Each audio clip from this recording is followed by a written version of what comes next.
When I was 22 years old and bringing my first child into this world, I learned that sometimes the person who promised to love and protect you can become your worst nightmare in your most vulnerable moment. What I'm about to share with you today happened over 50 years ago, but the memory is as clear as if it were yesterday. Some wounds never fully heal, but they can teach us how to become stronger than we ever imagined possible. Hello, my dear friends. My name is Margaret Thompson, but everyone who knows me calls me Grandma Maggie. I'm 75 years old now, sitting here in my little sunroom in Phoenix, Arizona, with my cup of chamomile tea and a heart full of stories that need to be told. I was born in Cedar Falls, Iowa, back in 1949, when life moved slower and secrets were buried deeper. Today, I'm going to tell you about the darkest day of my life. A day that should have been filled with joy but instead became a nightmare that haunted me for decades. Before we jump back in, tell us where you're tuning in from, and if this story touches you, make sure you're subscribed because tomorrow I've saved something extra special for you. You know, it's hard to believe that this little channel of mine has grown to 35,000 subscribers, 35,000 beautiful souls from all corners of this country and beyond, listening to an old woman's stories. To celebrate reaching this milestone and to thank each and every one of you, we're giving away $300 at the end of this month. All you need to do is be subscribed to Grandma's Truth Tales, hit that notification bell so you never miss a story, leave a like on this video, and comment telling me where you're watching from. It could be sunny California, snowy Minnesota, bustling New York, or even somewhere across the ocean. I want to know about all of you, my extended family. My story begins in the spring of 1971, but to understand what happened that terrible day, I need to take you back a little further, to when I first met the man who would become my husband, and, eventually, my tormentor. I was 19 years old, working as a waitress at Murphy's Diner, on Main Street in Cedar Falls. It was 1968, and the world was changing rapidly around us. The war in Vietnam was raging, young people were protesting, music was getting louder and wilder. But in our small Iowa town, life still felt like something out of a Norman Rockwell painting. David Thompson walked into that diner on a rainy Tuesday evening in October. He was tall, maybe 6'2", with sandy brown hair that fell across his forehead in a way that made him look boyish despite being 25.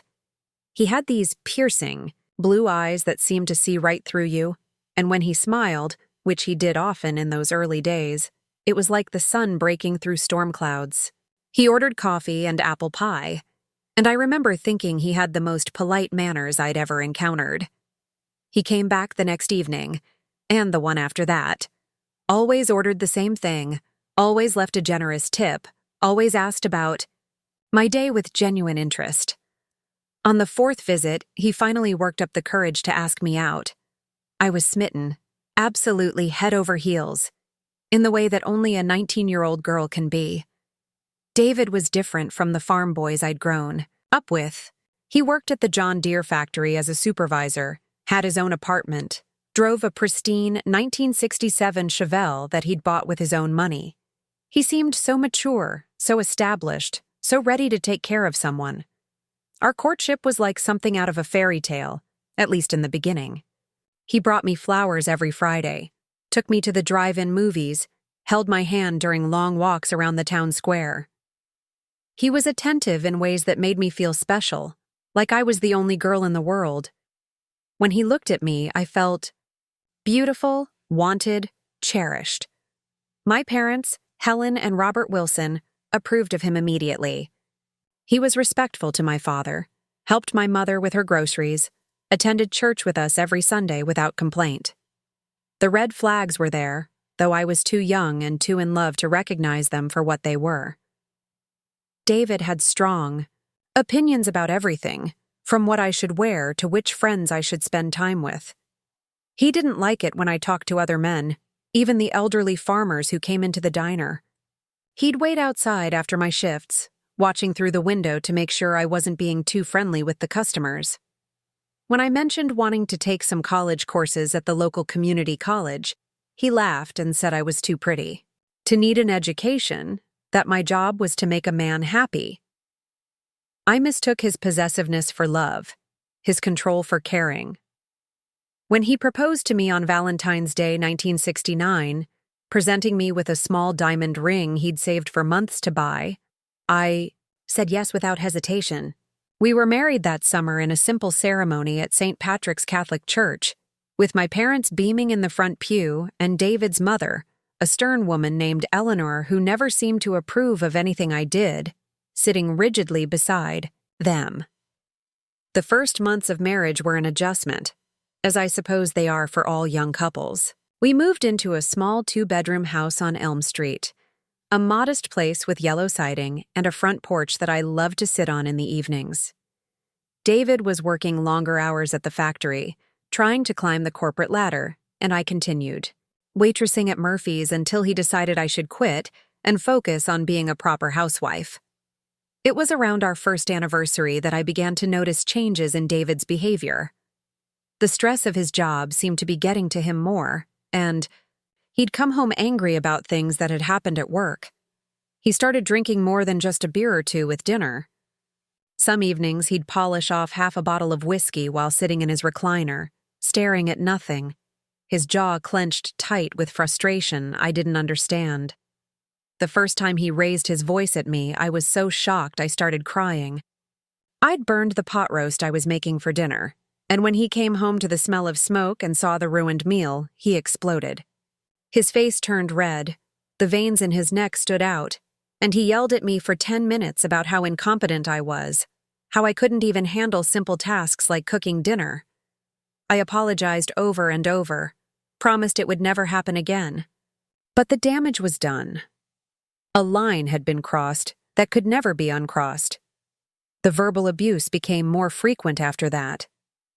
If the house wasn't clean enough, if dinner wasn't ready on time, if I spent too much money at the grocery store, David would unleash a torrent of criticism that left me feeling worthless and small. He had a way of finding exactly the right words to hurt me most deeply, attacking my appearance, my intelligence, my worth as a woman and a wife. He'd call me stupid, lazy, worthless, telling me I was lucky he'd married me because no other man would want someone as pathetic as I was. I began, walking on eggshells in my own home, carefully monitoring his moods, trying to anticipate what might set him off. I stopped seeing my friends because he didn't like them, stopped talking to my parents as much because he said they were interfering in our marriage. Slowly, systematically, he isolated me from everyone who might have offered support or perspective. When I discovered I was pregnant in the fall of 1970, I was overjoyed. I'd always dreamed of being a mother, and despite the problems in our marriage, I hoped that a baby might bring us closer together, might soften David's harsh edges and remind him of the man I'd fallen in love with. When I told him the news, his reaction was mixed. He seemed pleased at first, talking about having a son to carry on the Thompson name, but then immediately launched into a lecture about how I needed to be more careful now, how I couldn't afford to make any mistakes that might harm his child. The pregnancy became another source of control for David. He monitored everything I ate, criticized me when I gained what he considered too much weight, made decisions about my medical care without consulting me. He came to every doctor's appointment, not out of caring or excitement, but to make sure I was following his rules and that the doctor wasn't telling me anything he didn't approve of. Dr. Patricia Hayes, my obstetrician, was a kind woman in her 40s who seemed to sense that something wasn't quite right in my marriage. But in those days, people didn't ask too many questions about what happened behind closed doors. Preparing and narrating this story took us a lot of time, so if you are enjoying it, subscribe to our channel. It means a lot to us. Now back to the story. As my pregnancy progressed, David's behavior became increasingly erratic. He resented the attention the baby was getting, even before it was born. He complained constantly about the cost of medical bills, baby furniture, and preparations for the nursery. He became more controlling about my activities, barely letting me leave the house except for doctor's appointments. When I was about 7 months along, he made me quit my job at the diner, saying he didn't want me on my feet all day. But I suspected it was really because he didn't trust me to be around other people without his supervision. The isolation was crushing.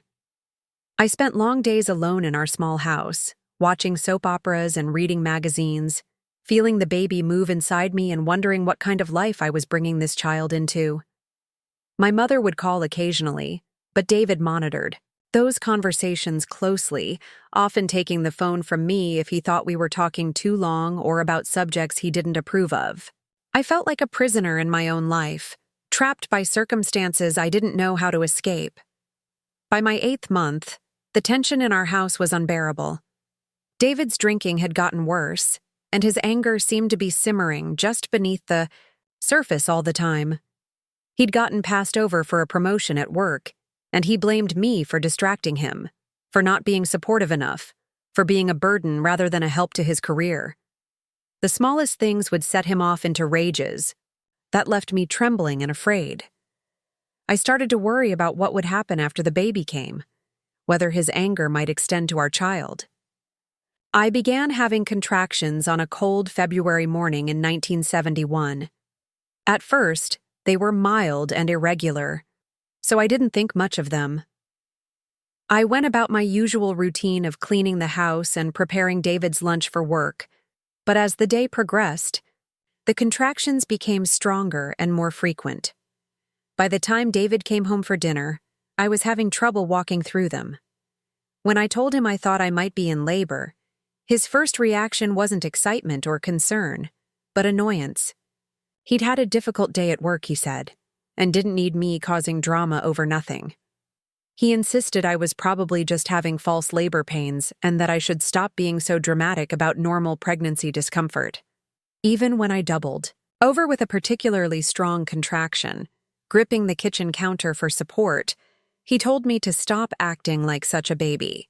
It wasn't until my water broke around 8 o'clock that evening, soaking through my dress and pooling on the kitchen floor, that David finally accepted that this was real labor. But instead of rushing to comfort me or help me get ready for the hospital, he flew into a rage about the mess I'd made on his clean floor. He stood there yelling at me while I was bent over in pain, demanding that I clean up the water before we went anywhere. The drive to St. Mary's Medical Center was a nightmare. My contractions were coming every few minutes now, each one feeling like my body was being torn apart from the inside. I was gripping the car door handle, trying to breathe through the pain the way the doctor had taught me, but David was driving like a maniac, taking corners too fast and braking too hard. When I cried out during a particularly strong contraction, he told me to shut up and stop being so loud, that I was distracting him from driving. We arrived at the hospital around 10:30 at night. The labor and delivery ward was quiet, with just a few nurses on duty. The nurse who admitted me, a middle-aged woman named Carol, was kind and professional, but I could see concern in her eyes as she watched David's behavior. He was pacing around the room, complaining about having to be there, about missing work. The next day, about the cost of the hospital stay. When the nurse asked if he wanted to stay with me during labor, he said he didn't see why he needed to watch me make a fool of myself. The labor progressed quickly after that. Dr. Hayes arrived around midnight and examined me, announcing that I was already 8 centimeters dilated and that the baby would probably arrive within the next few hours. The pain was intense, unlike anything I'd ever experienced, but I was excited and scared and hopeful all at the same time. This was the moment I'd been waiting for, the chance to finally meet the little person who'd been growing inside me for 9 months.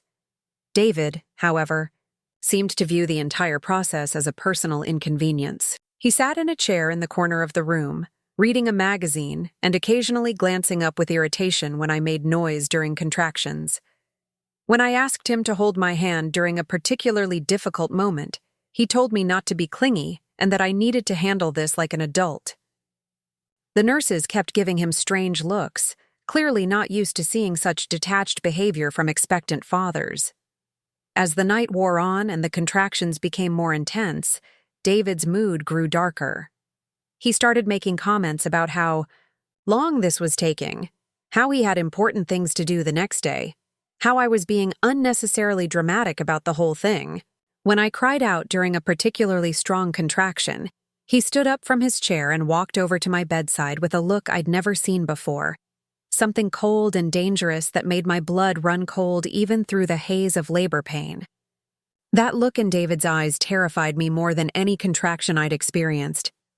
He leaned down close to my face, close enough that I could smell the whiskey on his breath, and whispered in a voice so low that the nurses couldn't hear him.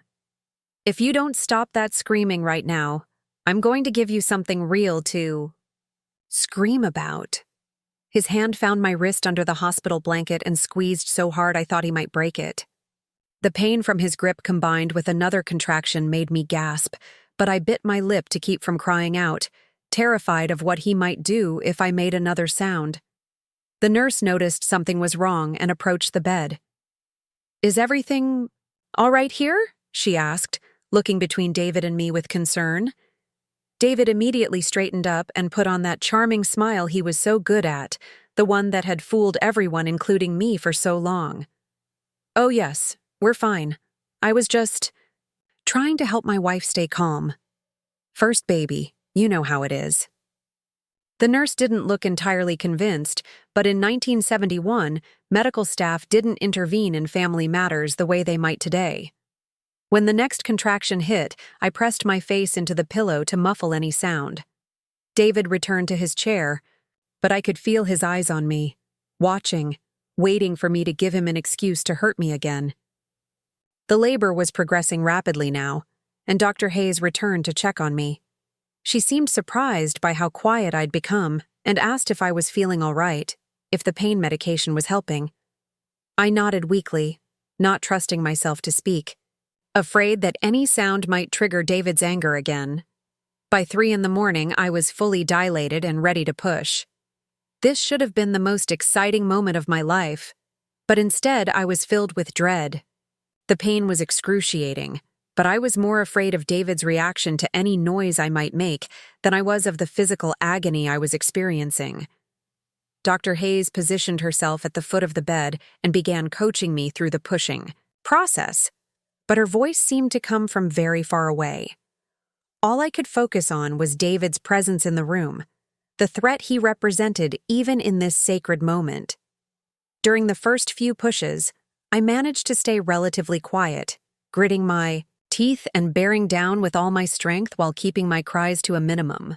But as the baby's head began to crown, the pain became absolutely overwhelming.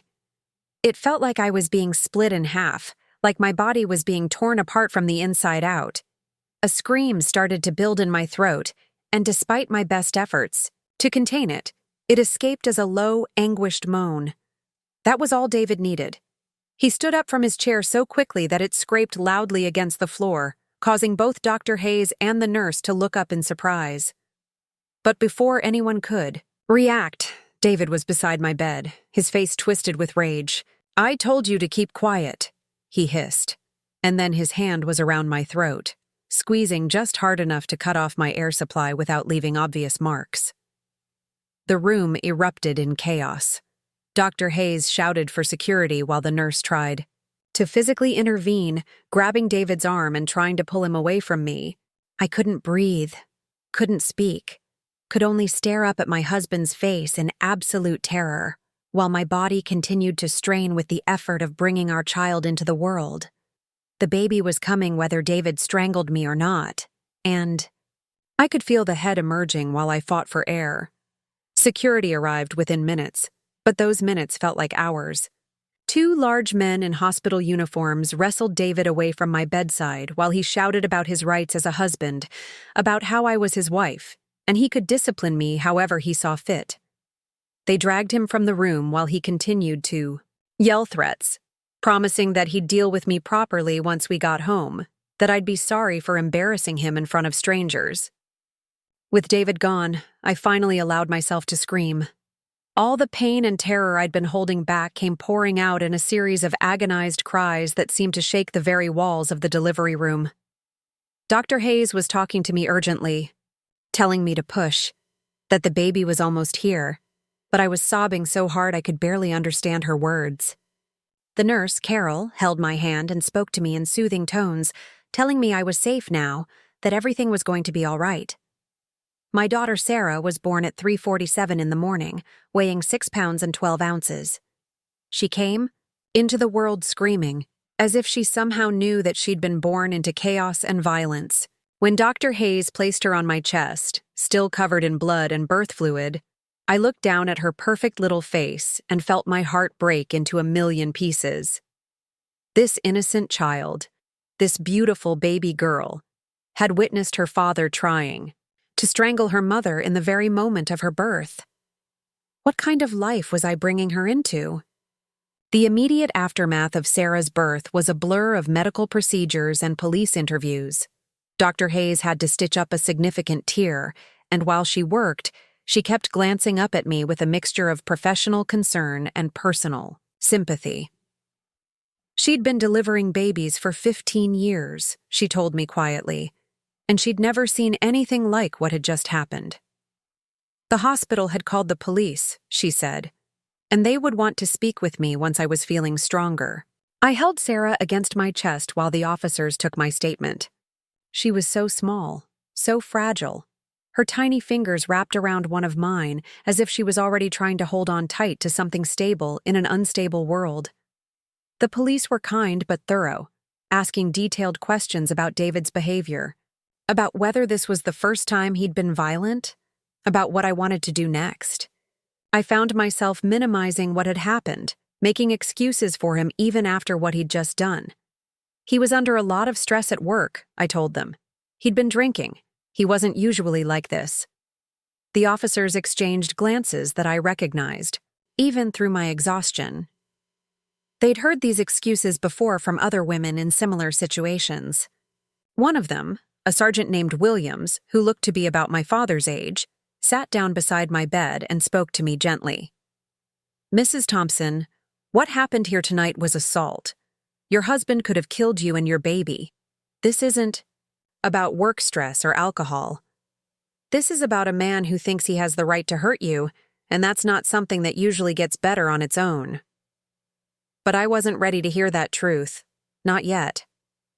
I was 22 years old, exhausted from childbirth, holding my newborn daughter, and completely overwhelmed by the situation I found myself in. All I wanted was to go home and pretend this had been some kind of terrible nightmare, to believe that David would be horrified by his own behavior and never do anything like it again.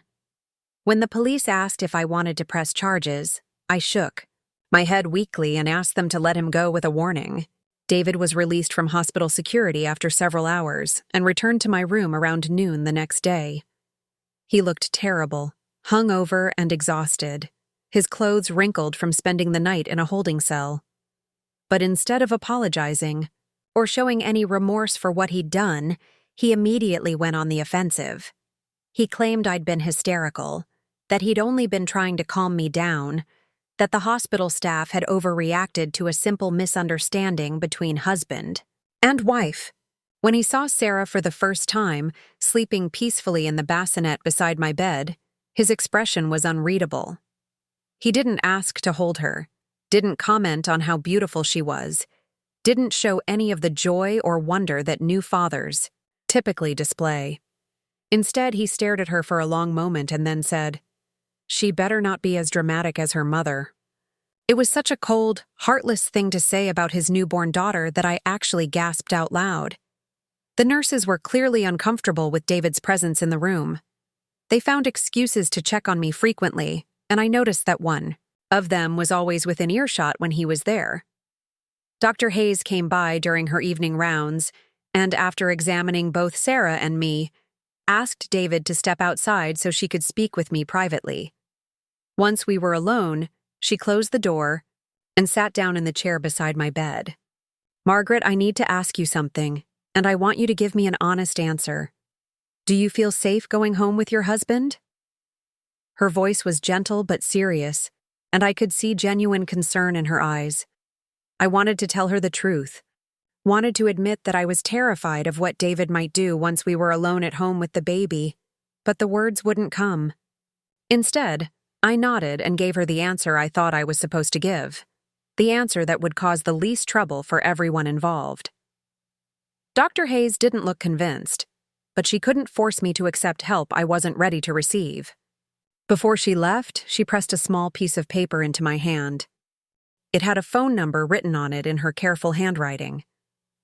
"This is for a women's shelter," she explained quietly. "If you ever need help, if you ever feel like you or your baby are in danger, you can call this number anytime, day or night. They'll help you find a safe place to go." I tucked the paper into my purse, though at the time I was convinced I'd never need to use it. I was still clinging to the hope that what had happened at the hospital was an aberration, a one-time incident, brought on by the stress and chaos of childbirth. David had been under so much pressure lately, I told myself.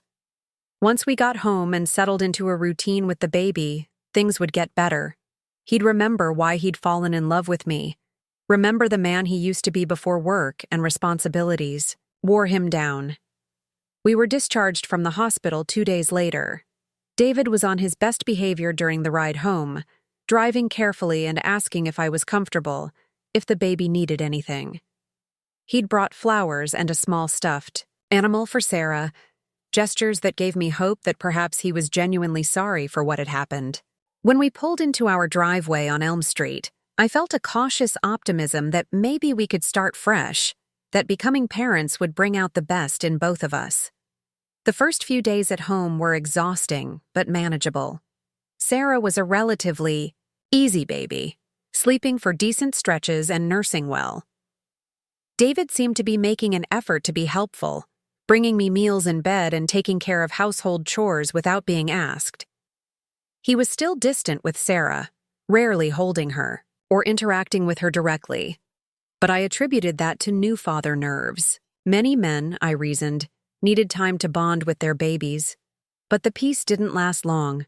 By the end of the first week, David's true nature began to reassert itself. Sarah's crying, which was completely normal for a newborn, seemed to irritate him beyond reason. He'd pace around the house muttering about the noise, complaining that he couldn't concentrate or relax in his own home. When she cried during the night, he'd elbow me awake roughly and demand that I make her stop, as if I had some magical power to control when a baby needed to eat or have her diaper changed. The first time he yelled at Sarah directly, she was about 10 days old. She'd been fussy all afternoon, probably dealing with some mild colic, and nothing I did seemed to comfort her. I was walking around the living room, bouncing her gently and trying different soothing techniques, when David came home from work in a particularly foul mood. The sound of her crying hit him like a physical blow the moment he walked through the door. "Jesus Christ, doesn't that thing ever shut up?" he snapped, throwing his work jacket on the floor. I tried to explain that she was just having a difficult day, that babies sometimes go through fussy periods, but he wasn't interested in explanations. He walked over to where I was standing with Sarah and shouted directly at her, his face red with anger. "Stop crying! Do you hear me? Stop it right now!" Sarah, of course, only cried harder at the sound of his loud, angry voice.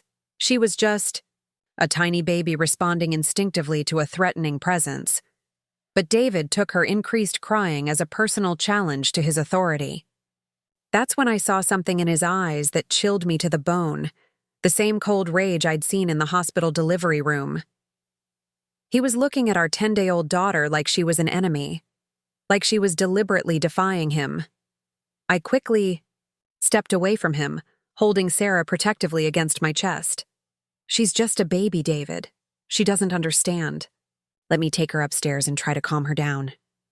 But he followed us, continuing to rant about the noise, about how he worked hard all day and deserved to come home to peace and quiet, about how I was clearly incompetent as a mother if I couldn't control my own child. That night marked the beginning of a new phase in our nightmare. David's anger was no longer directed solely at me. Now it included Sarah as well. A newborn baby had become the target of his rage, simply for existing and displaying normal infant behavior. I realized with growing horror that my daughter was in danger in her own home, from her own father, and I was the only thing standing between her and his violence. The next few weeks passed in a haze of fear and exhaustion. I was recovering from childbirth, dealing with the normal challenges of caring for a newborn, and constantly walking on eggshells to avoid triggering David's anger. I became hyper-vigilant about Sarah's behavior, trying to anticipate when she might cry and finding ways to soothe her before David noticed. I'd take her to the farthest corner of the house when she was fussy, sometimes even stepping outside into the cold February air just to muffle the sound of her cries. David's drinking increased dramatically during this period. He'd come home from work and immediately pour himself a large whiskey, then continue drinking throughout the evening. The alcohol made him even more volatile and unpredictable. Sometimes, he'd ignore us completely, sitting in his chair and staring at the television with glassy eyes. Other times, he'd become fixated on every little sound Sarah made, working himself into a rage over her completely normal baby noises. I started to understand that the incident at the hospital hadn't been an anomaly at all. It had been a preview of what life was going to be like now that there were 3 of us, instead of 2. David saw Sarah not as his daughter, but as competition. For my attention, as an inconvenience that was disrupting his comfortable life. He resented having to share me with anyone, even his own child, and he was determined to maintain his dominance over our household through fear and intimidation.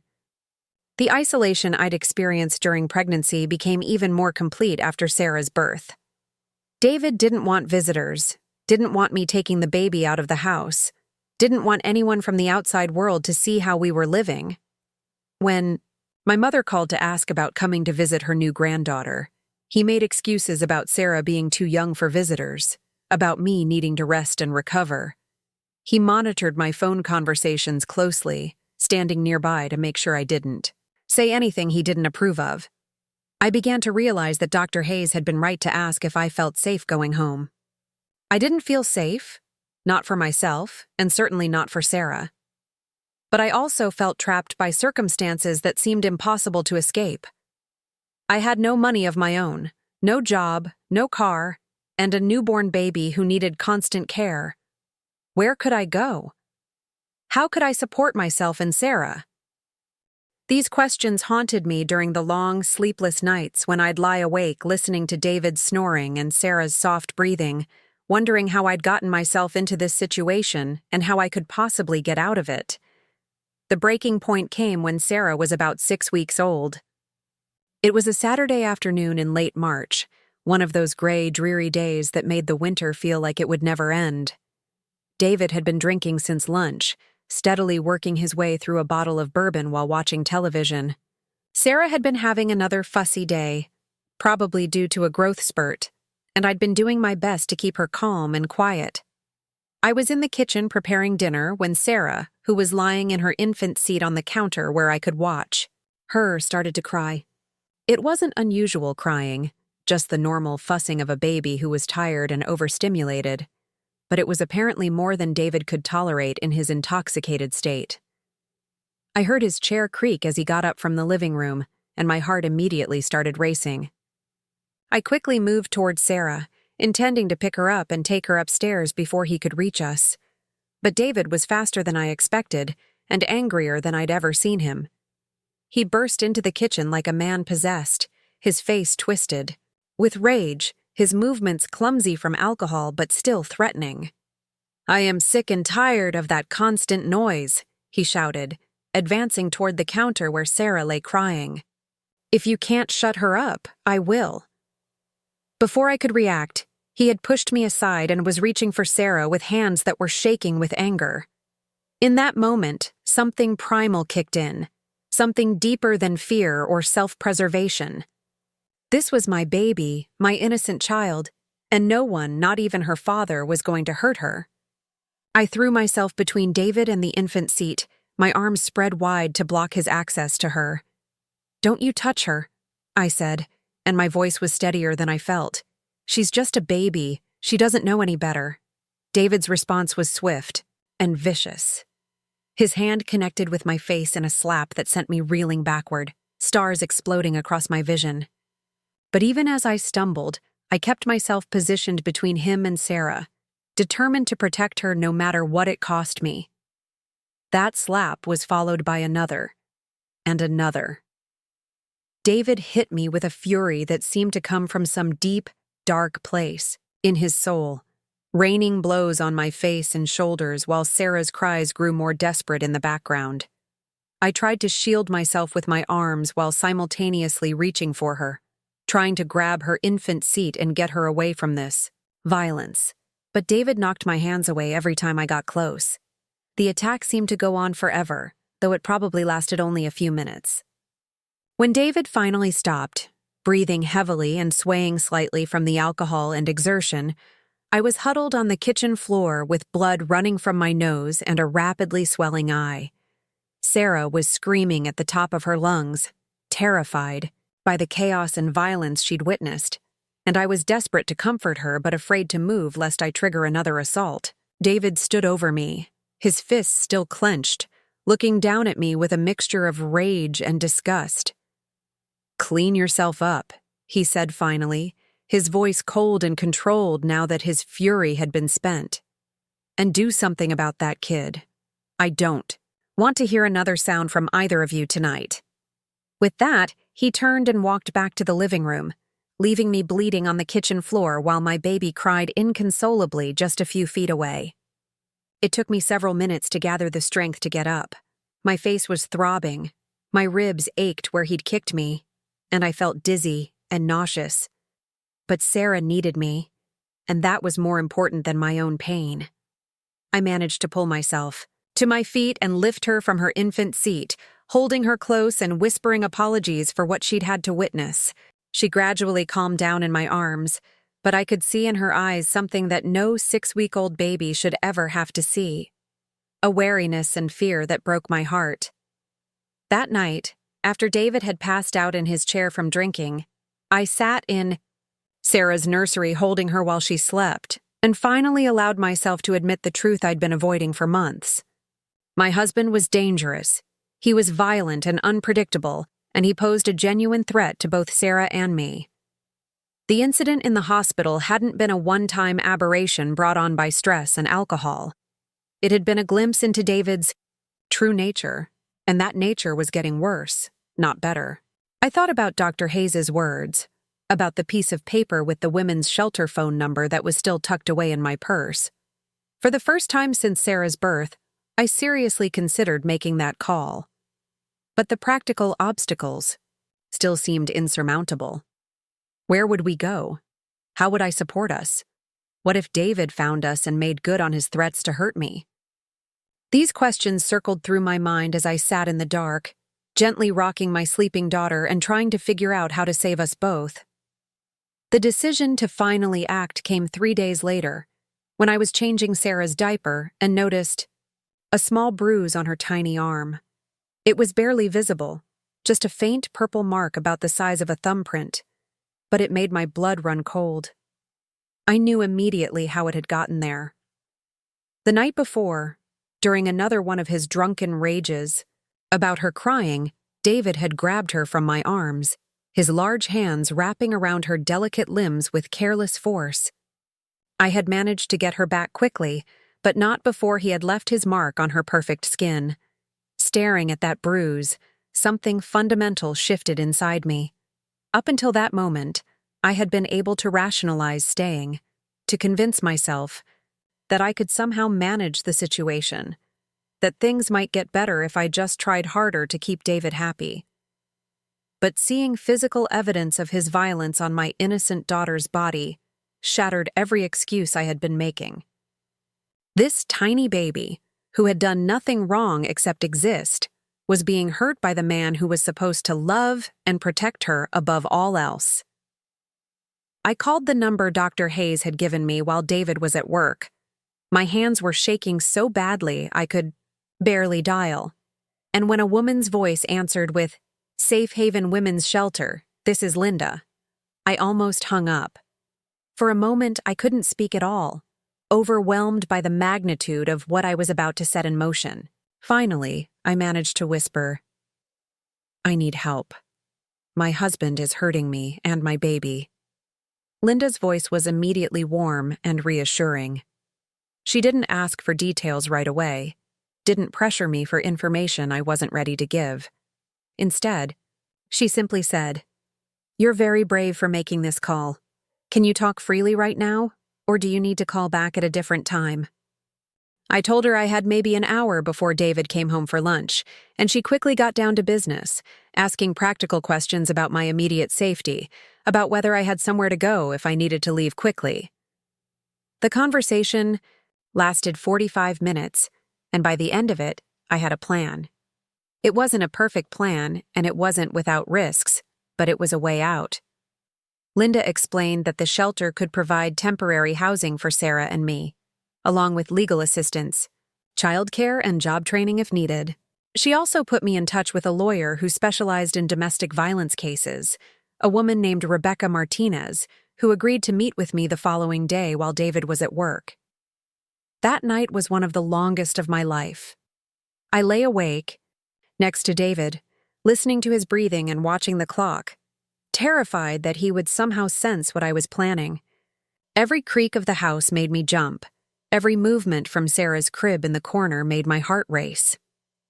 I kept replaying the conversation with Linda, going over the plan we had discussed, trying to convince myself that I had the courage to go through with it. The meeting with Rebecca Martinez took place in her small office downtown. She was a woman in her 30s with kind eyes and a no-nonsense attitude that immediately put me at ease. I brought Sarah with me, bundled up in her carrier, and Rebecca's first comment was about how beautiful she was, how alert and healthy she looked despite everything we'd been through. That simple acknowledgement of my daughter's worth, of her right to be safe and protected, almost brought me to tears. I told Rebecca everything. About the escalating verbal abuse during our marriage, about David's violence during Sarah's birth, about the increasing frequency and severity of his attacks since we'd come home from the hospital. I showed her the bruise on Sarah's arm, which had darkened and become more visible over the past few days. Rebecca listened without judgment, taking notes and asking clarifying questions when necessary. When I finished, Rebecca was quiet for a long moment, studying the notes she had taken. Finally, she looked up at me and said, "Margaret, what you've described is a clear pattern of domestic violence that is now extended to your infant daughter. This man is dangerous, and he's escalating. The fact that he's willing to hurt a 6-week-old baby tells me that there are no limits to what he might do if you stay." She explained my legal options, including getting a restraining order, filing for divorce, and potentially pursuing criminal charges for assault. The restraining order could be obtained quickly, she said, but it was only as good as the willingness of law enforcement to enforce it. More importantly, she emphasized that the most dangerous time for a woman in an abusive relationship is when she tries to leave, and we needed to have a solid safety plan in place before I took any legal action. We spent the next hour developing that safety plan. Rebecca worked with Linda from the shelter to coordinate a safe house where Sarah and I could stay, at least initially. I would need to pack a bag with essentials for both of us, including important documents like birth certificates and social security cards, and hide it somewhere David wouldn't find it. On the day I planned to leave, I would wait until David left for work, then call Linda for pickup and transportation to the shelter. The hardest part was deciding whether to tell my parents what was happening. Rebecca advised that while family support could be crucial, it was important to make sure they understood the seriousness of the situation and wouldn't inadvertently put me in more danger by trying to intervene or negotiate with David. I wasn't sure my father would be able to resist the urge to confront David directly, which could escalate the situation dangerously. I decided to wait until after I had left to tell them, reasoning that it would be safer for everyone if they didn't know the plan in advance. This meant that when I walked out of David's house, I would be truly on my own for the first time in my adult life, with nothing but a baby, a suitcase, and the hope that I was making the right choice for both of us. The next few days were excruciating. I had to maintain the pretense of normalcy while secretly preparing for our escape. I packed a small bag with essentials and hid it in the back of Sarah's closet, behind boxes of outgrown clothes. I gathered our important documents and tucked them into my purse. I memorized Linda's phone number and Rebecca's office address. Every night, I rehearsed the plan in my head, going over each step until I could execute it without thinking. David seemed to sense that something was different, though he couldn't put his finger on what. He watched me more closely than usual, asking questions about what I'd done during the day, who I'd talked to, where I'd gone. His paranoia made him even more controlling than before. He started coming home for lunch unexpectedly, claiming he wanted to check on Sarah and me, but I knew he was really trying to catch me doing something he didn't approve of. The tension in the house was unbearable. David's drinking continued to escalate, and his violence became more frequent and more severe. He hit me for burning dinner, for Sarah crying during his favorite television show, for wearing a dress he decided was too attractive and might draw attention from other men. Each attack left me more determined to leave, but also more aware of how dangerous he could be if he discovered my plans. The breaking point came on a Thursday evening in early April.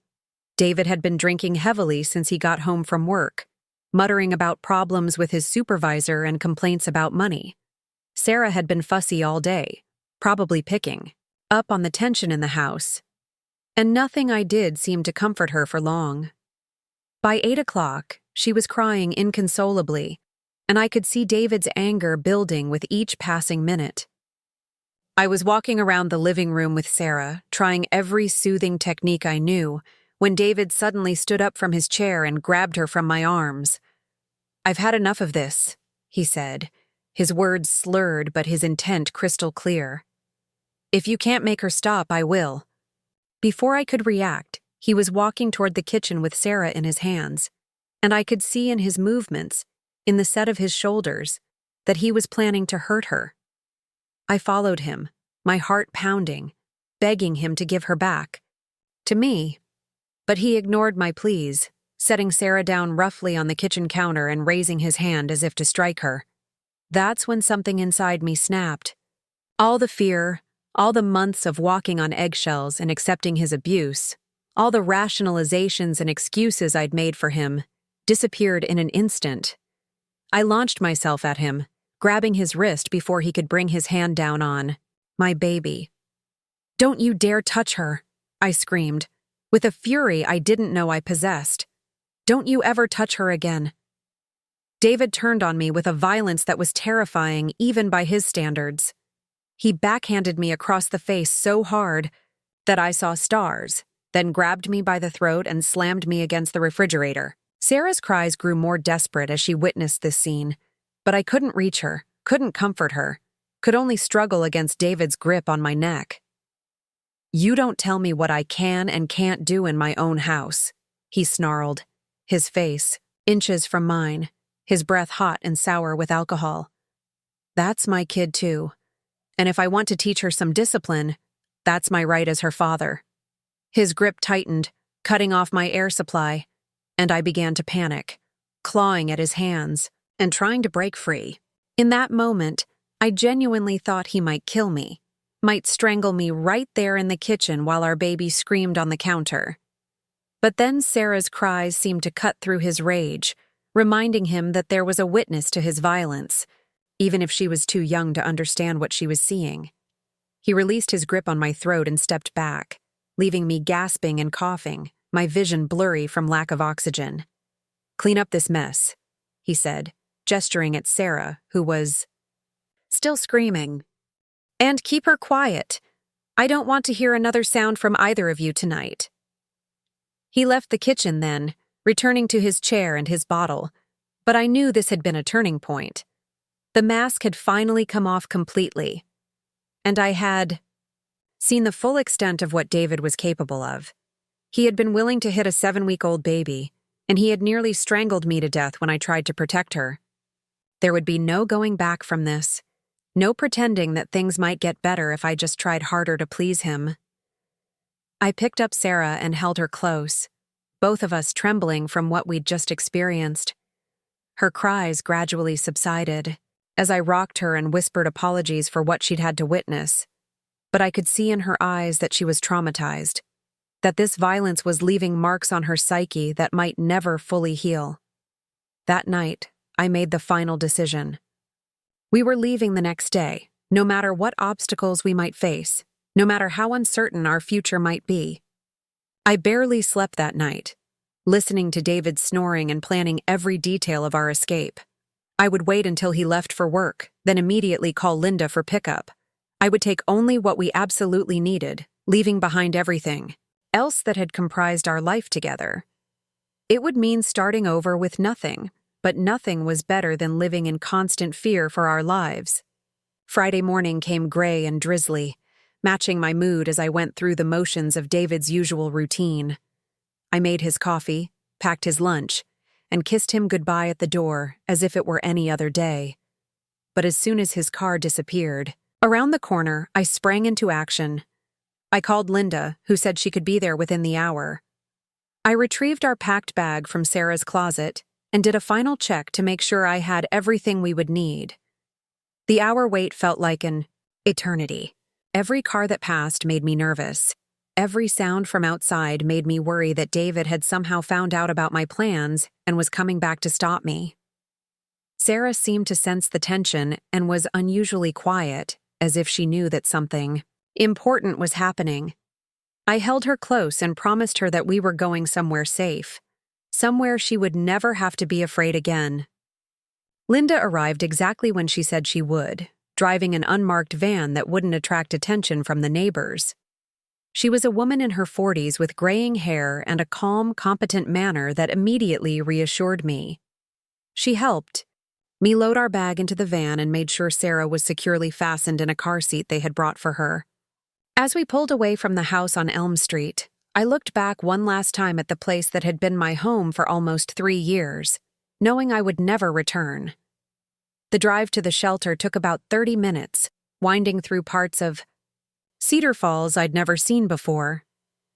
Linda talked quietly about what to expect at the safe house, about the other women and children I would meet there, about the support services that would be available to help me rebuild my life. She assured me that I had made the right choice, that leaving an abusive relationship was one of the hardest things a person could do, and that the fact that I had found the courage to do it showed tremendous strength. Safe Haven Women's Shelter was located in a converted Victorian house on the outskirts of town, surrounded by tall trees that provided privacy from the street. It looked like an ordinary home from the outside, which was intentional, Linda explained. The fewer people who knew what the building actually was, the safer it would be for the women and children staying there. She led me through a side entrance, into a large common room where several women were sitting with their children, talking quietly or reading magazines. The intake process was thorough but compassionate. I spoke with a counselor named Patricia, who asked detailed questions about my situation, not out of nosiness but to better understand what kind of help I would need. She assured me that everything I told her would be confidential, that David would have no way of finding out where I was unless I chose to tell him. They had strict security protocols in place, she said, including an agreement with local law enforcement to respond immediately to any threats or attempts at contact from abusive partners. My room was small but clean, with 2 single beds and a crib that had been set up for Sarah. There was a window that looked out on a small garden where children were playing under the supervision of volunteers. It wasn't much, but it was ours, and more importantly, it was safe. For the first time in months, I could put Sarah down for a nap without worrying about someone yelling at her for making noise. I could close my eyes without listening for footsteps in the hallway or bracing myself for the next attack. That first night at the shelter, I slept more soundly than I had since Sarah's birth. Yes, I was scared about the future, worried about how I would support us, uncertain about what legal battles lay ahead. But underneath all that anxiety was a profound sense of relief. We had escaped. We were alive. We were free. And for the first time in a very long time, I allowed myself to hope that maybe, just maybe, we were going to be okay. The next morning brought the first real test of my resolve.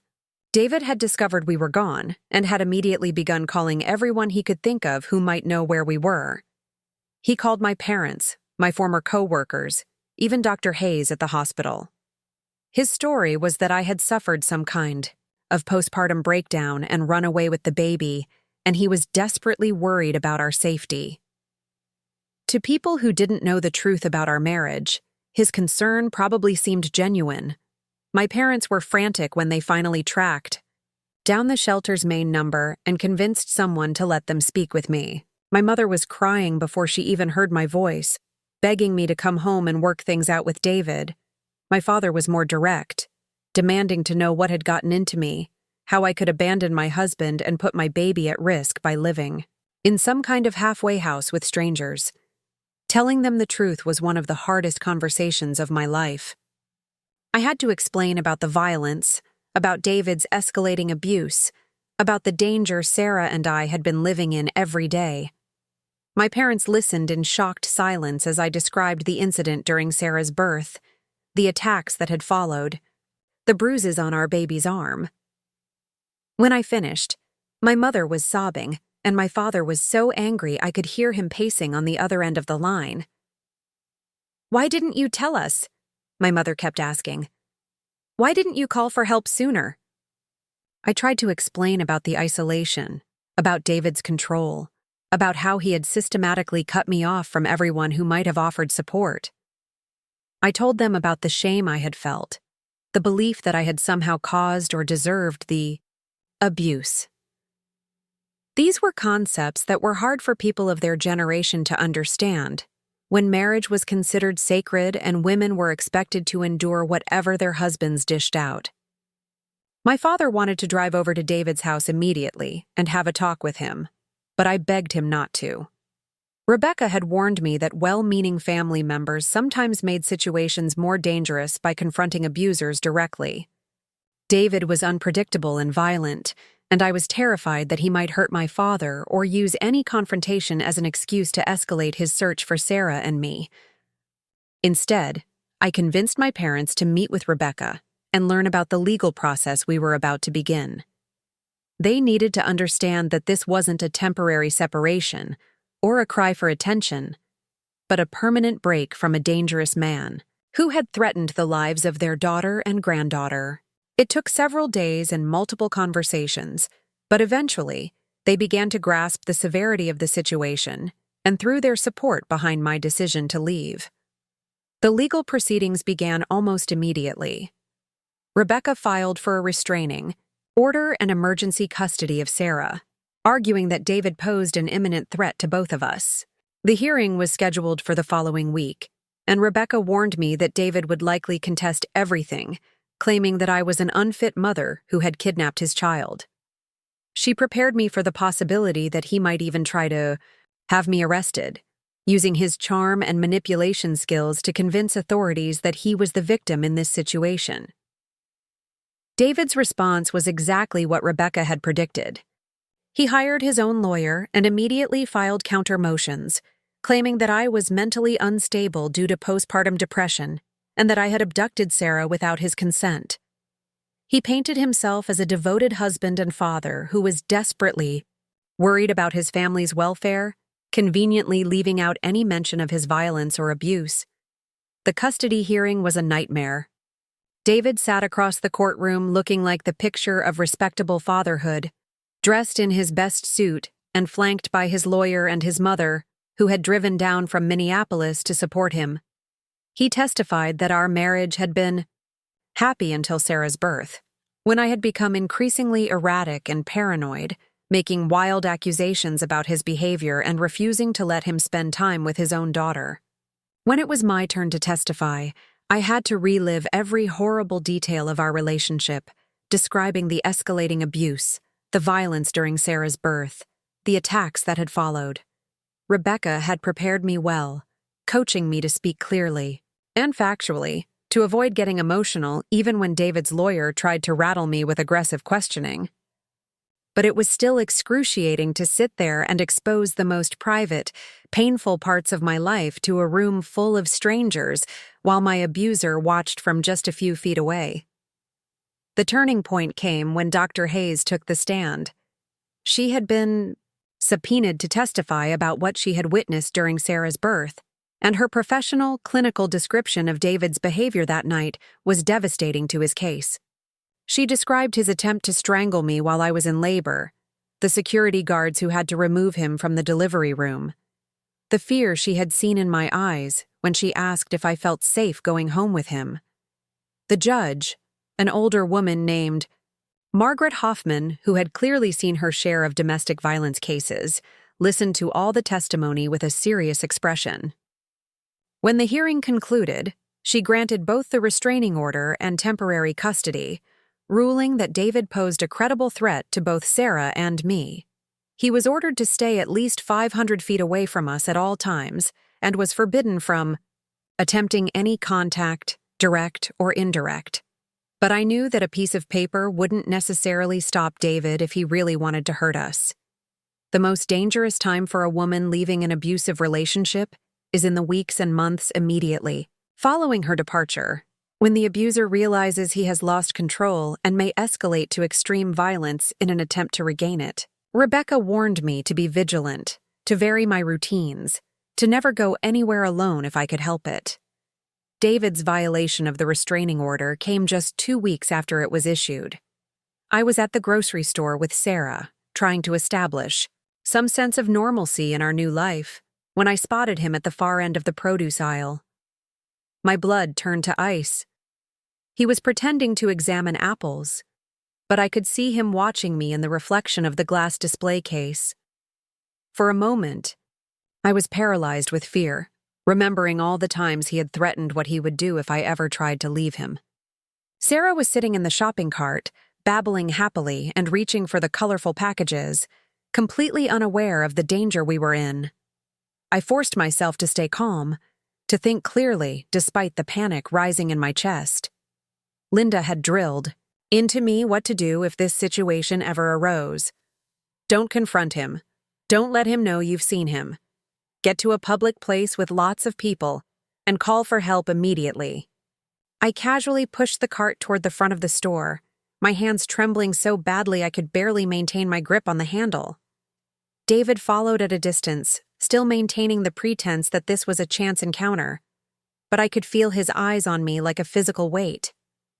When I reached the customer service counter, I asked the young clerk if I could use their phone to call my husband, explaining that I'd forgotten something important. She smiled and handed me the receiver, and I quickly dialed the shelter's emergency number. Linda answered on the second ring, and I spoke in a low, controlled voice that hopefully sounded like a normal conversation to anyone listening. "Hi, honey, it's me. I'm at Thompson's Market on 5th Street, and I need you to pick me up right away. Something's come up." Linda immediately understood the code we had established. Within minutes, she was coordinating with both the shelter's security protocol and the local police, who had been alerted to watch for any violations of David's restraining order. While I waited, I stayed near the customer service counter where there were plenty of witnesses and security cameras. David had moved to the magazine rack near the front entrance, still pretending to shop but positioning himself where he could watch both me and the exit. He looked different than he had during the custody hearing, less polished and controlled. His clothes were wrinkled, his hair unkempt, and there was something wild in his eyes that made my skin crawl. This wasn't the charming facade he put on for judges and lawyers. This was the real David, the dangerous one I had lived with in terror for months. 2 police officers arrived before Linda did, entering the store with the casual authority of men who dealt with situations like this regularly. I had never been so relieved to see anyone in my life. They approached David first, speaking to him in low tones while keeping their hands near their weapons. I couldn't hear what they were saying, but I could see David's body language change, from predatory watchfulness to defensive anger, as he realized he'd been caught. One of the officers, a tall man with graying hair who introduced himself as Sergeant Mitchell, came over to speak with me while his partner continued to deal with David. He asked if I was okay, if David had tried to make contact or threaten me in any way. I explained that he had been following me through the store but hadn't spoken to me directly. Sergeant Mitchell nodded grimly and explained that even being in the same building as me was a clear violation of the restraining order, punishable by immediate arrest. Watching David being handcuffed and led away was both satisfying and terrifying. I was glad to see him face consequences for his actions, but I also knew that this would only make him angrier, more determined to make me pay for what he saw as my betrayal. As they put him in the back of the police car, he looked directly at me through the store windows, and the hatred in his eyes was so intense it made me physically ill. He mouthed something I couldn't make out, but the intent was clear. This wasn't over. Linda arrived just as the police cars were pulling away, and she immediately took charge of the situation with the competence that had made me trust her from our first phone conversation. She helped me finish my shopping, keeping up a steady stream of reassuring conversation while Sarah gurgled contentedly in the cart, blissfully unaware that her father had just been arrested for trying to intimidate her mother. On the drive back to the shelter, Linda explained that David would probably be released on bail within a few hours and that we needed to be even more careful going forward. The incident at the grocery store marked the beginning of a new phase in our ordeal.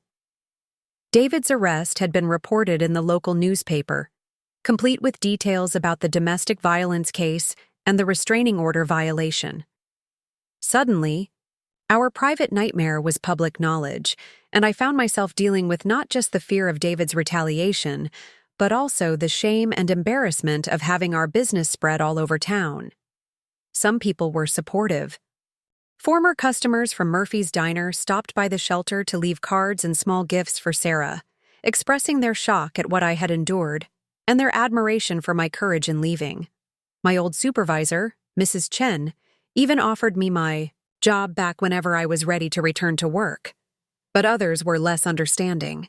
There were whispers in the grocery store, pointed looks when I walked down the street with Sarah, and even a few people who approached me directly to express their opinion that a woman's place was with her husband no matter what. The worst was David's mother, Eleanor, who launched her own campaign to paint me as an unstable woman who was keeping her son from his rightful child. She called my parents repeatedly, begging them to convince me to drop the charges and reconcile with David. She visited the courthouse to speak with anyone who would listen about her son's good character and my supposed mental instability. She even showed up at the shelter one day, demanding to see her granddaughter and accusing me of being a vindictive woman who was using an innocent baby as a weapon against her father. The security staff at Safe Haven handled Eleanor's visit, professionally but firmly, explaining that she was not permitted on the property and that any further attempts to contact me or Sarah would result in her own legal troubles. But the encounter left me shaken, realizing that David's manipulation extended beyond just his immediate relationship with me. He had convinced his own mother that I was the villain in this story, and she was now actively working to undermine my efforts to build a safe life for Sarah and myself. Rebecca filed additional charges against David for violating the restraining order, and his bail was revoked pending a new hearing.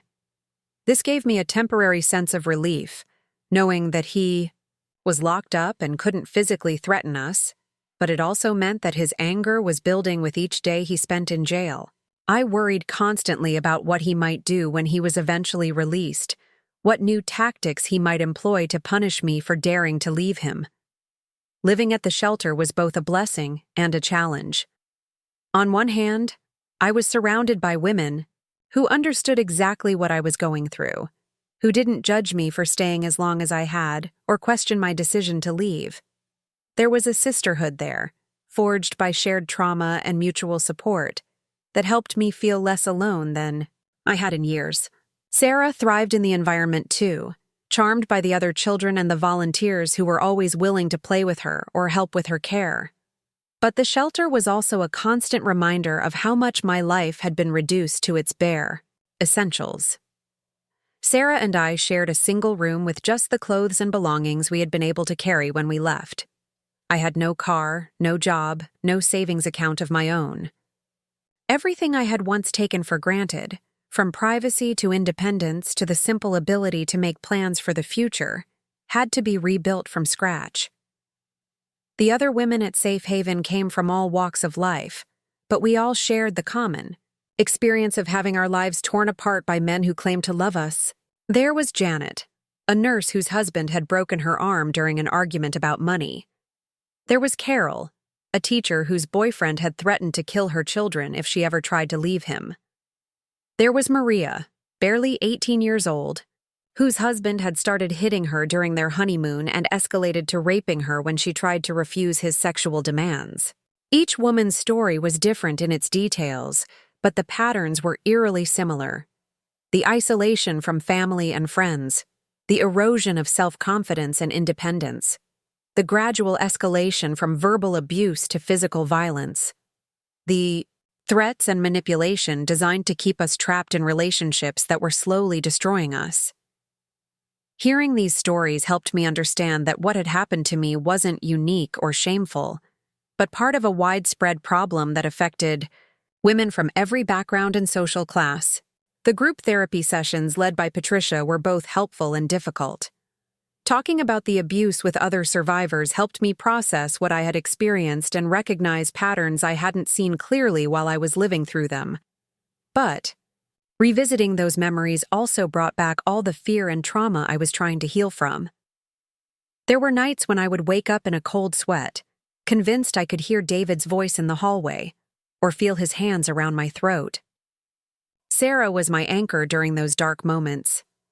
When the nightmares came, when the panic attacks made it hard to breathe, when the weight of starting over felt too overwhelming to bear, I would look at her sleeping peacefully in her crib and remember why I had found the courage to leave. She deserved better than to grow up in a house filled with violence and fear. She deserved to see what healthy relationships looked like, to understand that love didn't involve hurting the people you cared about. As the weeks passed, I began to establish routines that helped both Sarah and me adjust to our new life.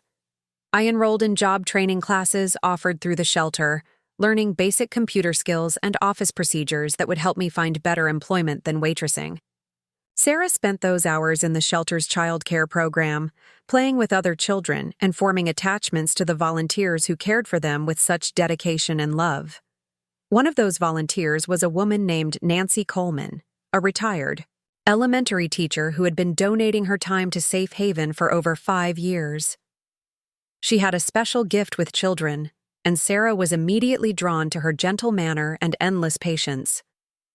Nancy offered to provide additional childcare if I wanted to take evening classes or look for work, an offer that felt like a lifeline when I was struggling to figure out how to balance Sarah's needs with my own necessity to build a new career.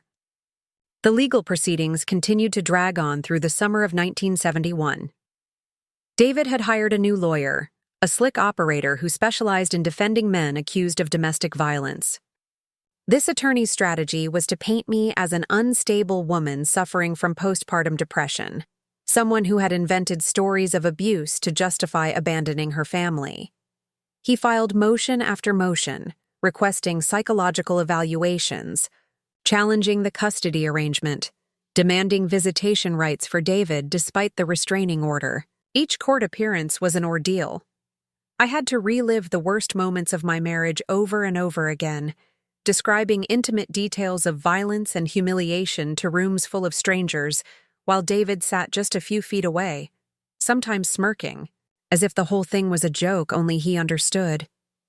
His new lawyer was skilled at making me doubt my own memories, at twisting my words to make my responses seem inconsistent or unreliable. But Rebecca was equally skilled at countering these tactics. She had prepared me well for the psychological games David's attorney would try to play, and she was relentless in presenting evidence of David's violence and instability. Medical records from Sarah's birth, photographs of my injuries, testimony from Dr. Hayes and the police officers who had responded to various incidents. Slowly, methodically, she built a case that even David's expensive lawyer couldn't completely dismantle. The turning point came when David made a crucial mistake during his own testimony. Under cross-examination by Rebecca, he was asked about the incident at the grocery store, about why he had violated the restraining order to follow me there. His answer revealed the depth of his obsession and his complete lack of understanding about why his behavior was wrong. He claimed he had every right to shop in any store he wanted, that seeing his wife and child there was just a coincidence, and that if I didn't want to encounter him, I should stay home where I belonged. The judge, who had been listening to weeks of testimony with increasingly obvious skepticism about David's version of events, zeroed in on that last comment. She asked him to clarify what he meant by saying, "I should stay home where I belonged." David, apparently thinking he was scoring points, launched into a speech about traditional marriage roles and a husband's authority over his wife and children. With each word, he dug himself deeper into a hole, revealing attitudes and beliefs that clearly demonstrated his potential for future violence. When the custody hearing finally concluded in late August, Judge Hoffman awarded me full custody of Sarah with no visitation rights for David. The restraining order was made permanent, and David was ordered to pay child support despite his lawyer's arguments that he shouldn't be financially responsible for a child he wasn't allowed to see. It was a complete victory, legally speaking, but I knew that the real battle for our safety and peace of mind was far from over. David was released from jail the day after the custody ruling, and his reaction was swift and predictable. That very evening, he drove slowly past the shelter 3 times, clearly trying to intimidate me even though he couldn't legally approach the building or attempt contact. The shelter's security cameras captured his license plate each time, and Rebecca immediately filed a motion to have him held in contempt of court for violating the restraining order again. But by the time the police went to arrest him, David had disappeared. His landlord reported that he had cleaned out his apartment in the middle of the night, taking everything and leaving no forwarding address. His supervisor at the John Deere factory said he had simply stopped showing up to work without explanation or notice. His mother claimed she had no idea where he had gone, though I suspected she was lying to protect him. The uncertainty of not knowing where David was or what he might be planning was almost worse than dealing with his direct threats. At least when he was violating the restraining order in obvious ways, I knew where the danger was coming from. Now he could be anywhere, watching from a distance, planning some new form of retaliation that I couldn't anticipate or protect against. Rebecca advised me that this was actually a common pattern in domestic violence cases. When abusers realized they had lost control through legal channels, they sometimes disappeared temporarily, either to regroup and plan new attacks, or simply to keep their victims living in fear. Some never returned, eventually moving on to torment, new partners in other cities. Others bided their time, waiting months or even years before striking back when their victims had begun to feel safe again. The not knowing was taking a toll on my mental health and my ability to move forward with rebuilding our lives. I found myself constantly looking over my shoulder, startling at unexpected sounds, unable to relax even in the safety of the shelter. Sarah was picking up on my anxiety too, becoming more clingy and fussy than she had been since our early days away from David. It was Nancy Coleman who suggested that maybe it was time to consider leaving Cedar Falls entirely. We were sitting in the shelter's garden one afternoon, watching Sarah play with blocks while we talked about my job search and housing options. Nancy had become not just a childcare provider, but a trusted friend and advisor, someone whose judgment I had come to respect deeply over the months we had known each other. "Have you ever thought about starting completely fresh somewhere else?" she asked gently. "Somewhere David could never find you, where you wouldn't have to spend the rest of your life looking over your shoulder?" The idea had occurred to me, but it seemed so overwhelming. Moving to a new city would mean leaving behind my parents, the few friends who had supported me, everything familiar about my life.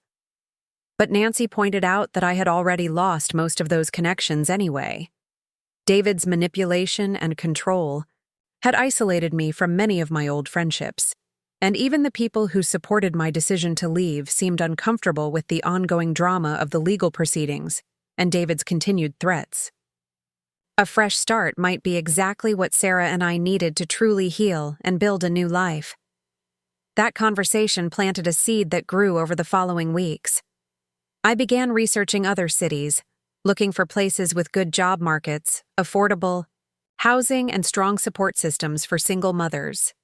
I contacted other shelters and women's organizations, asking about opportunities and resources in their communities. Slowly, a plan began to take shape. The decision was made for me on a crisp October morning when I woke up to find a note slipped under my door at the shelter. It was written in David's distinctive handwriting, just a few lines that made my blood run cold. I know where you are. I know your routines. You can't hide from me forever. This isn't over. The security cameras had somehow missed whoever delivered it, and there was no way to prove David had written it himself rather than having someone else do it for him. But the message was clear. Despite all the legal protections, despite the shelter's security measures, despite months of trying to build a safe new life, David was still out there, still watching, still planning to make me pay for defying him. Sarah and I would never be truly safe as long as we remained within his reach. That afternoon, I called my parents to tell them about my decision to leave Iowa entirely. My mother cried, begging me to reconsider, to stay close to family who could help protect us. My father was more understanding, recognizing that sometimes the only way to escape a determined predator was to disappear completely. He offered to help with moving expenses and promised that they would visit wherever we ended up, as often as I felt it was safe for them to do so. Nancy helped me research our options, and we eventually settled on San Diego, California. It was far enough from Iowa that coincidental encounters would be virtually impossible, but close enough to Los Angeles that there would be good job opportunities and support services. The climate would be better for Sarah, and the anonymity of a large metropolitan area would make it easier for us to blend in and start over without curious neighbors asking too many questions about our past. The preparations for leaving took several weeks. Rebecca helped me navigate the legal complexities of moving out of state with a child when the father had been denied custody, but not completely stripped of parental rights. I had to get court permission for the move, providing detailed information about our destination, and promising to keep the court informed of any address changes. David's lawyer filed objections, of course, but his client's disappearance and continued harassment made it difficult to argue that he had any legitimate interest in Sarah's welfare. On a cold November morning, Nancy drove Sarah and me to the Greyhound station for the first leg of our journey to California. I carried everything we owned in 2 suitcases and a diaper bag, plus the small savings account I had managed to accumulate from my part-time work and the child support payments David had been ordered to make before he vanished. It wasn't much to start a new life with, but it was more than we'd had when we first fled from David's house 8 months earlier. As the bus pulled away from Cedar Falls, carrying us toward an uncertain but hopefully safer future, I looked back at the town where I'd been born and raised, where I'd fallen in love and gotten married and become a mother. I was leaving behind everything I'd ever known, but I was also leaving behind the fear and violence that had nearly destroyed us both. For the first time in months, I allowed myself to hope that maybe, just maybe, we were finally going to be free. San Diego welcomed us with warm sunshine and the salty scent of the Pacific Ocean. After months of Iowa's harsh winter weather and the constant tension of looking over my shoulder, the gentle California climate felt like a healing balm. On wounds I hadn't even realized were still bleeding, Sarah seemed to sense the change immediately, becoming more animated and playful than she had been since we left David's house. We found temporary housing at a women's transitional facility in the Hillcrest neighborhood, a program designed specifically for mothers escaping domestic violence who needed time to establish themselves in new communities. The apartment was tiny, but clean, with a small kitchen and a view of Balboa Park from the living room window. For the first time in over a year, Sarah and I had our own space, our own door that locked from the inside, our own little sanctuary where no one could hurt us. The job search was challenging but not impossible. My experience at Murphy's Diner served me well, and within 3 weeks I had found work at a family restaurant in the Gaslamp Quarter. The pay wasn't much, but combined with the child support that the state of Iowa was still attempting to collect from David, it was enough to cover our basic expenses. More importantly, my new boss, a kind woman named Rosa Martinez, was understanding about my situation and flexible with scheduling when Sarah needed doctor's appointments or when daycare arrangements fell through. Building a new life from nothing was exhausting but also liberating. Every decision I made, from what groceries to buy to how to decorate our small apartment, was mine alone. No one criticized my choices, monitored my spending, or demanded explanations for how I spent my time. Sarah and I developed routines that worked for us. Simple rituals like morning walks through the park and bedtime stories that belonged to us and no one else. The fear never completely disappeared, but it gradually transformed from acute terror to manageable caution. I still checked locks twice before going to bed, still felt my pulse quicken when I saw tall men with sandy brown hair from a distance, still had moments of panic when Sarah was out of my sight for more than a few minutes. But these reactions became less frequent as months passed without any sign that David had tracked us down. In 1973, when Sarah was 2 years old, I met James Miller at the restaurant where I worked. He was a carpenter who came in regularly for lunch, always polite and friendly but never pushy or invasive. Our conversation started with simple pleasantries about the weather and the food, gradually growing into longer discussions about books, movies, and our observations about life in San Diego. He knew I was a single mother, but never pressed for details about Sarah's father, or why I had moved to California alone. The first time James asked me out, I panicked and made excuses about being too busy with work and childcare. The second time, a month later, I told him honestly that I wasn't ready to date anyone, that my past relationship had been difficult, and I needed more time to heal. Instead of being offended or persistent, he simply nodded and said he understood, that he'd be there whenever I felt ready to try friendship, with no expectations beyond that. It took me almost a year to accept James's invitation to bring Sarah to the zoo with him on a Saturday afternoon. That first outing was nerve-wracking for me but magical for Sarah, who had never seen elephants or giraffes up close. James was wonderful with her, patient with her endless questions and gentle when she got tired and cranky. Watching him interact with my daughter, I began to see glimpses of what a healthy relationship between a man and child could look like. Our courtship was slow and careful, built on a foundation of friendship and mutual respect that I had never experienced before. James never tried to rush me into physical intimacy, never made demands on my time or attention, never showed any signs of the jealousy and possessiveness that had been David's calling cards. When I finally told him about my first marriage, about the violence and the escape, he listened without judgment and thanked me for trusting him with something so personal and painful. We were married in 1975, in a small ceremony at the San Diego courthouse with Sarah as our only witness.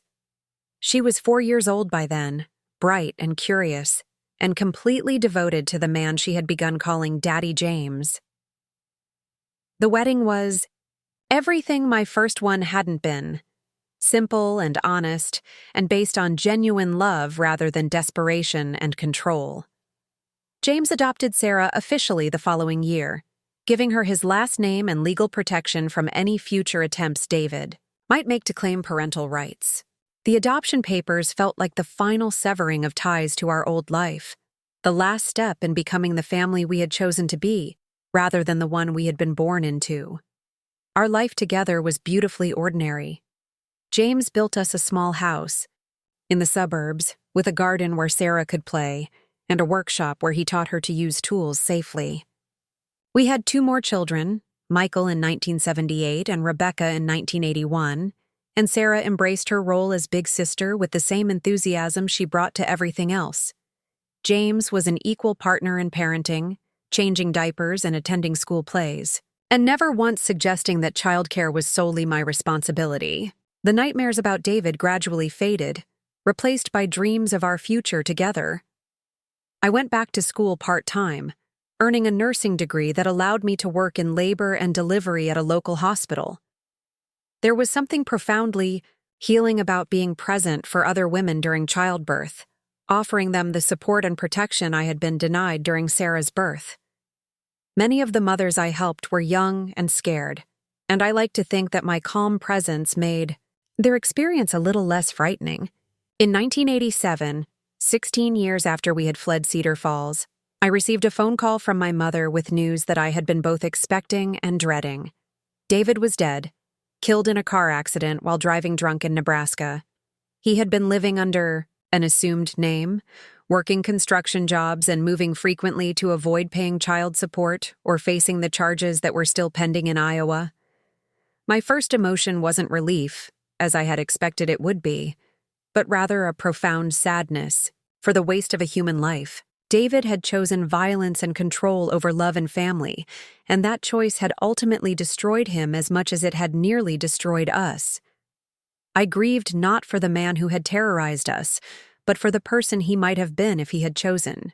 Differently, for the father Sarah might have had if he had been capable of real love.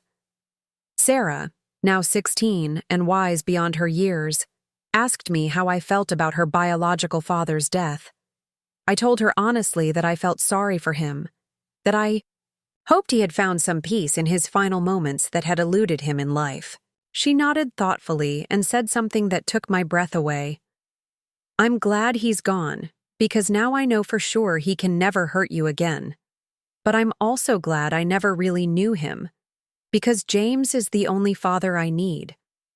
The years that followed were filled with the ordinary joys and challenges of raising 3 children with a man who loved us all unconditionally.